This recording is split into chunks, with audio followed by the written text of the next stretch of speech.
متابعة لطلال الأسرار. عادت الرتابة لترافق من جديد مباريات الدوري الوطني بنزال لم تكتمل معه أبسط شروط الفرجة والمتعة الكروية. مباراة غابت عنها المحاولات الحقيقية للتسجيل، وظلت التسديدات الخيار الوحيد لبلوغ الشباك. المهاجم جيلبالدو وجها لوجه أمام الحارس محمدينا يضيع فرصة هدف لا يضيع. الضربات الثابتة ظلت خيارا آخر لم يغير أي شيء ليسدل الشوط الأول ستائره على عرض باهت من كلا الفريقين.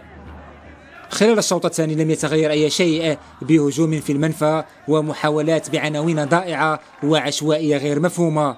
تسديدة إسماعيل كوشام وجدت حضور الحارس الأكاديري، واستمرت الأمور على حالها طيلة أغلب الدقائق.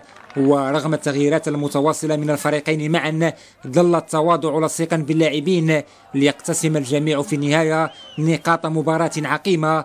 وليطرح السؤال: أين اختفى المهاجمون؟ أم أن العيب والخلل في مكان آخر؟ والإجابة في قاعة الانتظار. هو أعتقد قبل من قاعة الانتظار يعني